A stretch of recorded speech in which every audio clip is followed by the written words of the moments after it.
Je vous amène Madame Léa qui est installée en 3C.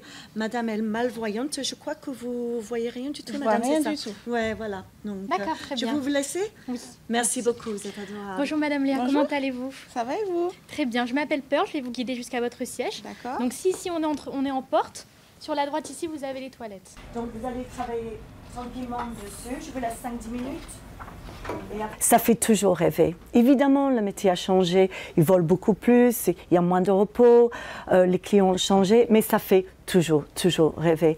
Et moi, il y a aussi quelque chose, on dit, mais c'est difficile avec les enfants. J'ai 2 enfants. Mes 2 enfants sont devenus PNC. Donc, ça, oui, ça fait rêver. Si vous avez besoin d'aide, dans tous les cas, vous pouvez nous appeler ou demander à la personne qui assiste à côté de vous. D'accord, bonjour madame. On voit une très nette augmentation finalement des besoins. Pendant la période Covid, comme je vous expliquais, les avions étant au sol, on a eu un besoin de formation de 0.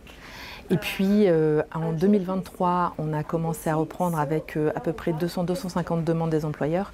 Là aujourd'hui, demain, 2024-2025, on va approcher les 600. Un petit peu plus de small talk avant, c'était bien. Comment se passe votre voyage et tout? J'ai quand même une fidélisation et ça c'est plus compliqué. Au niveau des sélections, effectivement c'est des sélections qui étaient dures et longues. Au niveau pour faire la différence, je pense que c'est surtout au niveau de mon expérience en tant que conducteur de tramway, avec tout ce qui est associé à la sécurité, au transport de passagers, aux procédures. Et puis après, je pense que c'est surtout aussi beaucoup de savoir-être.